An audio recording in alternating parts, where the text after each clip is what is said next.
Deita a mão à gaveta da cozinha. Não à gaveta dos adubos, não à caixa dos produtos de jardim. À gaveta da cozinha mesmo. Aquela onde guardas as especiarias, os sacos de açúcar a meio, as embalagens que ficaram esquecidas desde o inverno. Procura um pacote pequeno, retangular, que talvez já tenhas comprado para outra coisa e que está ali há meses sem saberes muito bem para que serve na horta. Custa 80 cêntimos no supermercado. Talvez tenhas um em casa neste momento e estejas prestes a deitá-lo fora. Não deites, porque esse pacote vai eliminar a traça do alho melhor do que qualquer produto que já compraste na loja de agricultura e vai triplicar o tamanho das tuas cabeças antes do fim da temporada. E agora vem o que vai mudar a forma como olhas para o momento de plantar. Esse pacote de 80 cêntimos atua exatamente onde os inseticidas caros não chegam. No fundo da cova, antes de qualquer larva eclodir, antes de qualquer problema ser visível. É nesse momento que a traça do alho começa o seu ciclo. É nesse momento que o tamanho das cabeças se decide. E é exatamente nesse momento que toda a gente passa à frente sem fazer nada. Porque o problema ainda não existe por fora. E porque ninguém disse que era ali que devia atuar. Mas ninguém te disse isso. O senhor da loja de adubos não te disse, a revista de jardinagem não escreveu sobre isso, o manual de cultivo de alho que encontras na internet não menciona. Porque o que está naquela gaveta não tem margem de lucro para ninguém. Não tem embalagem com promessas, não tem distribuidor, não tem comercial que visita as cooperativas agrícolas. É só um pacote barato que existe em quase todas as casas portuguesas. E faz exatamente o que nenhum produto caro consegue fazer. Resolver dois problemas de uma vez. Fica até ao fim, porque há um erro que a maioria dos hortelãos comete exatamente no momento de plantar os alhos. Um erro que parece completamente correto e que é a razão pela qual a traça aparece todos os anos e as cabeças ficam sempre abaixo do que podiam ser. Se saíres agora, em outubro voltas a plantar da mesma maneira. E em junho, quando abrires a terra e vires as cabeças pequenas com aqueles sinais de traça que já conheces, já não consegues perceber onde foi que errou. Quantas cabeças de alho perdes por temporada para a traça? Pensa mesmo no número. Se tens uma cama de alhos de 2 metros por 1 metro, é fácil perder 1/4 da produção para a Acrolepiopsis assectella, o nome científico da traça do alho, a lagarta minúscula que entra pelo caule e devora o interior do bulbo sem deixar sinal visível por fora, até ser tarde demais. A planta parece saudável por cima, por dentro já não há nada a salvar. E quando arrancas em junho e pegas na cabeça, sentes logo. É leve demais, os dentes estão moles, há aquele cheiro a podre que já conheces. Mais um ano, mais uma parte da colheita perdida. Agora conta o que já gastaste a tentar resolver isto. Um inseticida de contacto para pulverizar as folhas, que a traça evita porque entra pelo solo, são 12 euros. Um produto sistémico que a planta absorve e que devia chegar à lagarta por dentro, mas que chega demasiado tarde porque a traça já está no interior do bulbo quando a planta o absorve. Mais 15 euros. Uma armadilha de feromona para capturar os adultos que reduz a população, mas não elimina as larvas que já estão no solo desde o ano anterior. Mais 8 euros. 35 euros por temporada, facilmente, e no final do verão ainda perdes cabeças para a traça. Porque todos esses produtos atacam o inseto adulto ou a larva visível. Nenhum deles resolve o problema onde ele começa. No solo, no momento em que plantas. A alternativa custa 80 cêntimos. Uma vez. E atua exatamente onde os outros produtos não chegam. Mas antes de te dizer o que é, precisas de perceber porque é que este conhecimento desapareceu. Porque estava aqui, em Portugal, há 60 anos, a funcionar, e em menos de uma geração desapareceu como se nunca tivesse existido. E se este conhecimento existe desde sempre, por que é que ninguém te disse? Porque nunca leste numa revista, nunca nenhum agrónomo recomendou, nunca encontraste num manual. A resposta tem uma história. E essa história começa num quintal em Viseu, em 1959. Augusto Mendes tinha 63 anos e cultivava alhos desde os 20. Não em quantidade industrial. Tinha um quintal de fundo de terreno, como tantos em Viseu nessa época, onde cresciam alhos, cebolas, favas e umas couves que a mulher usava para o caldo. Augusto nunca tinha comprado nenhum produto para a traça do alho. Não porque a traça não existisse, existia sempre, mas porque o pai lhe tinha ensinado uma coisa que resolvia o problema antes de começar. Quando plantava os dentes de alho em outubro, Augusto deitava no fundo de cada cova uma pitada de um pó fino e branco que guardava numa lata na despensa. O pai tinha-lhe dito que era o que a avó fazia. A avó provavelmente tinha aprendido com a mãe dela. Era um conhecimento tão antigo e tão óbvio na região que ninguém pensava muito sobre o porquê. Funcionava. Toda a gente sabia que funcionava. E era isso. Não havia conversa sobre mecanismos ou princípios ativos. Era simplesmente o que se fazia em Viseu quando se plantavam alhos em outubro. Como cobrir as batatas antes da geada ou molhar as favas de manhã cedo. Uma prática transmitida em silêncio, de pai para filho, sem precisar de explicações, porque os resultados falavam por si. O que Augusto deitava na cova era pedra-ume, sulfato de alumínio e potássio, em cristais brancos que custavam uma ninharia na farmácia ou na mercearia, usados também para tratar feridas e para clarificar a água. Uma embalagem de 100 gramas durava anos numa horta pequena. E o efeito na traça do alho era completo. As larvas que eclodem no solo em outubro, exatamente quando os dentes de alho são plantados, não conseguem sobreviver num ambiente com sulfato. A alcalinidade que a pedra-ume cria temporariamente na zona imediata do bulbo é incompatível com as condições de que as larvas recém-eclodidas precisam para perfurar o dente e instalar-se. Sabes o que aconteceu em 1965? Chegaram à Cooperativa Agrícola de Viseu os primeiros inseticidas organoclorados importados, com uma campanha muito bem feita, com panfletos em papel brilhante e demonstrações no campo, e com a mensagem de que os métodos antigos eram imprecisos e que a ciência moderna tinha agora soluções exatas e eficazes. Augusto foi a uma das reuniões, ouviu o técnico, viu a demonstração e, quando chegou a outubro desse ano, comprou uma embalagem de inseticida pela primeira vez na vida. A lata de pedra-ume ficou na despensa. No ano seguinte, ficou outra vez. No ano a seguir, Augusto nem se lembrou de a procurar. Em 3 anos, o hábito de 60 anos da família dele estava extinto. O filho mais novo, que depois tomou conta do quintal, nunca soube que a lata existia. Quando morreu, ninguém sabia o que fazer com ela. Alguém a deitou fora durante a limpeza da casa. E com ela, foi o último vestígio físico de um conhecimento que tinha protegido as colheitas de alho daquela família durante pelo menos 4 gerações. E a traça do alho continua a existir, e os inseticidas continuam a vender-se, e tu continuas a perder cabeças todos os anos, sem perceber exatamente onde o problema começa. Percebes o que estou a dizer?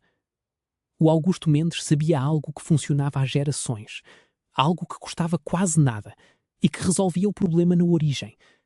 E esse conhecimento foi apagado não porque estava errado, mas porque chegou um produto, com embalagem, com técnico de vendas e com um preço que valia a pena cobrar. A pedra-ume não tinha distribuidor, não tinha campanha de marketing, não tinha ninguém a explicar por que funcionava. Por isso ficou na despensa e depois desapareceu. Se isto te parece injusto, deixa um gosto neste vídeo. Não pelo canal, pelo Augusto Mendes, de Viseu, que usava um método que funcionava e a quem ninguém pediu opinião quando chegaram os produtos novos. E por todos os que neste momento estão a comprar inseticidas que não resolvem o problema onde ele começa, sem saber que há uma alternativa que custa 80 cêntimos. Agora vou explicar-te exatamente como funciona a pedra-ume no solo, porque compreender o mecanismo é o que te permite usá-la corretamente. E depois vou explicar-te porque é que, além de eliminar a traça, triplica o tamanho das cabeças. Porque são 2 efeitos diferentes, com 2 mecanismos diferentes, e ambos acontecem ao mesmo tempo quando deitas pedra-ume na cova. A traça do alho passa o inverno no solo em forma de pupa ou de ovo. Quando a temperatura desce, em outubro e novembro, as larvas de primeira geração eclodem e procuram ativamente os bulbos recém-plantados. São minúsculas neste momento, menos de 2 milímetros, e vulneráveis. É exatamente aqui que a intervenção funciona. Quando a pedra-ume dissolve lentamente em contacto com a umidade do solo, liberta íons de alumínio e sulfato, que criam uma zona de pH ligeiramente ácida e quimicamente hostil imediatamente à volta do bulbo. As larvas recém-eclodidas, que precisam de condições muito específicas para penetrar no tecido do dente de alho, não conseguem sobreviver nessa zona durante as primeiras semanas críticas. A maioria morre antes de atingir o bulbo. As que escapam já encontram um dente com casca mais desenvolvida e mais difícil de penetrar. Não estás a matar a traça com o veneno que entra no sistema da planta e que depois comes tu. Não estás a pulverizar um produto que a chuva lava em 3 dias. Estás a criar um ambiente no solo que é incompatível com as larvas exatamente quando elas são mais vulneráveis e mais dependentes de encontrar o bulbo para sobreviver. É uma diferença de abordagem completa. E é por isso que funciona onde os outros produtos falham. Porque atua na origem do problema, não nos sintomas que aparecem semanas depois, quando já não há nada a fazer. Reconheces a lógica? É a mesma que o Augusto usava sem saber o nome científico do processo. Resolver o problema onde ele começa, não onde ele já se tornou visível. E agora o segundo efeito, o que faz triplicar as cabeças. O sulfato de potássio que existe na pedra-ume é um dos nutrientes mais importantes para o desenvolvimento do bulbo de alho. O potássio é o elemento que controla a transferência de açúcares das folhas para o bulbo durante a fase de engrossamento, entre março e maio. Sem potássio suficiente disponível no momento certo, as folhas produzem açúcar, mas não conseguem mandá-lo eficientemente para a cabeça. O bulbo fica pequeno não porque lhe falta sol ou água, mas porque falta o transportador que move a energia para onde ela tem de ir. A pedra-ume, dissolvendo-se lentamente desde outubro, está disponível no solo exatamente no momento em que o alho mais precisa de potássio, em março e abril, quando a cabeça começa a engordar. Não estás a dar potássio à planta num pico que dura uma semana e depois se esgota. Estás a criar uma reserva disponível que ela vai buscar exatamente quando precisa, ao ritmo do seu próprio desenvolvimento. É diferente de deitar um adubo potássico em março, que chega a pico e depois desaparece com as chuvas antes de o bulbo conseguir aproveitá-lo completamente. É uma libertação lenta, que acompanha o ciclo da planta em vez de o forçar. E é por isso que o efeito no tamanho das cabeças é tão pronunciado. Não são cabeças ligeiramente maiores. São cabeças claramente maiores, com dentes mais firmes, com casca mais espessa, com um sabor mais intenso, porque os açúcares concentrados no bulbo são mais densos. É o potássio a fazer exatamente o que devia fazer, mas disponível quando a planta precisa dele, não quando tu decides aplicá-lo. Tens alhos plantados este ano e a traça ainda não apareceu? Escreve nos comentários de que região és e quando plantaste. Alentejo, Ribatejo, Minho, Trás-os-Montes, porque a pressão da traça e os ritmos de eclosão das larvas variam muito com o clima de cada região. E quero perceber o teu contexto. Pode ser que o próximo vídeo seja exatamente sobre a situação da tua zona. Agora, o protocolo. Como usar a pedra-ume corretamente para ter os dois efeitos ao mesmo tempo? Primeiro, compra pedra-ume na farmácia ou no supermercado. A embalagem de 100 gramas custa entre 60 e 80 cêntimos. 100 gramas chegam para uma cama de alhos de 2 metros por 2 metros com sobra. Guarda o resto na lata, dura anos. Segundo, prepara as covas antes de plantar. Cada cova deve ter cerca de 5 centímetros de profundidade. No fundo de cada cova, deita uma pitada de pedra-ume em pó. Não precisas de medir com exatidão. Uma pitada generosa com 3 dedos chega.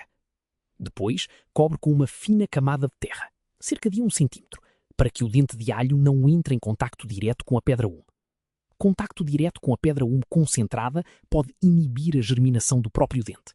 A camada de terra entre a pedra-ume e o dente é importante. Terceiro, planta o dente de alho com o bico para cima, a ponta afinada virada para o céu. Cobre com terra e compacta ligeiramente. A pedra-ume fica no fundo, abaixo do dente, e vai dissolvendo com as chuvas de outubro e novembro, criando a zona de proteção antes de as larvas eclodirem em quantidade. Já sabes que a tua avó provavelmente fazia algo parecido? Ou o teu pai, ou o avô? Havia em muitas regiões de Portugal o hábito de deitar uma coisa branca na cova do alho antes de plantar. Em algumas zonas era cinza de lenha, em outras era pedra-ume, em outras ainda era uma mistura das duas. O nome mudava. O princípio era o mesmo. Criar um ambiente no fundo da cova que protegesse o bulbo nas primeiras semanas. Quarto, em fevereiro, quando os rebentos já têm 10 a 15 centímetros, espalha uma pitada muito fina de pedra-ume à superfície à volta de cada planta, a uns 5 centímetros do caule. As chuvas de fevereiro e março vão dissolvê-la lentamente e levá-la para a zona das raízes, exatamente na altura em que o bulbo começa o engrossamento. Esta segunda aplicação é o que garante o efeito no tamanho das cabeças. Não apenas a proteção das larvas, mas o fornecimento de potássio no momento certo. O que vais notar até julho. Em março, quando as plantas já têm 30 centímetros, as hastes vão parecer mais robustas do que estás habituado. Não mais altas necessariamente, mas com mais diâmetro, mais firmes, mais verdes escuras. Isso é o potássio a funcionar na estrutura celular. Em abril, quando arrancas uma planta para ver como está a correr, a cabeça vai parecer maior do que esperavas para aquela altura do ano. Em maio, quando os pés de alho começam a dobrar e a amarelecer na ponta, o sinal de que estão a acabar o ciclo e a concentrar energia no bulbo, vais notar que as plantas demoram mais tempo nesta fase do que estás habituado. Isso é bom. cada dia extra nesta fase é mais potássio acumulado no bulbo, mais tamanho, mais sabor. Em junho, quando colhes, o tamanho médio das cabeças vai ser visivelmente diferente do que tens tido nos últimos anos. E quando abrires cada cabeça, não vais encontrar os sinais de traça que antes apareciam todos os anos. Os dentes moles, o cheiro a podre, o interior escuro. Há ainda um detalhe que a maioria das pessoas ignora, e que é a diferença entre um resultado bom e um resultado extraordinário. A variedade de alho que plantas importa muito mais do que pensas para o efeito do potássio. Variedades de alho roxo, como o alho roxo português tradicional, respondem de forma diferente ao potássio do que as variedades brancas de importação que hoje dominam as prateleiras das cooperativas. O alho roxo português acumula mais açúcares no bulbo quando tem potássio disponível, o que se traduz não só em cabeças maiores, mas em sabor mais intenso. Se estás a plantar variedades brancas de importação, o efeito existe, mas é menos pronunciado. Pensa em conseguir alho roxo tradicional da tua região para a próxima temporada. As diferenças são significativas. Agora, a escolha direta. 2 caminhos. Diz-me qual escolhes. Caminho A. Em outubro voltas a plantar da mesma maneira, sem nada na cova, e em março compras um inseticida quando a traça aparecer, gastando mais de 30 € numa solução que trata os sintomas, mas não a causa. E em junho, colhes cabeças abaixo do que podiam ser. Caminho B.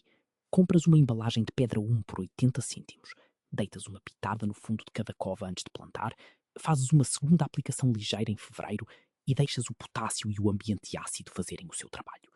Escreve A ou B nos comentários e explica porquê, mesmo que seja só uma frase. Não para mim, para ti. Quando formulas em voz alta o que vais fazer, ouves-te e isso muda a probabilidade de o fazeres. Há algo que acontece debaixo da terra em outubro que não se vê e que define o que vais colher em junho. A decisão está na cova, no momento de plantar, antes de qualquer problema ser visível. O Augusto Mendes sabia isso. A geração dele sabia. E em menos de uma geração, esse conhecimento foi substituído por embalagens com promessa de preços que fazem sentido para quem vende, mas não para quem cultiva. O que a Pedra Ume faz é simples. Cria as condições certas, no sítio certo, no momento certo. Não é magia, não é segredo antigo misterioso. É química básica e timing. A larva da traça não consegue viver no ambiente que a Pedra Ume cria. O bulbo em desenvolvimento encontra o potássio de que precisa exatamente quando precisa. São 2 problemas resolvidos com um pacote de 80 cêntimos. A raiz vai fundo quando a cova lhe permite. Dá-lhe razão para descer. E quando abrires a primeira cabeça de alho em junho e sentires o cheiro forte e limpo, sem qualquer traço de podre, vais lembrar-te deste momento. Da gaveta da cozinha, do pacote de 80 cêntimos, do Augusto Mendes que sabia isto e a quem ninguém perguntou.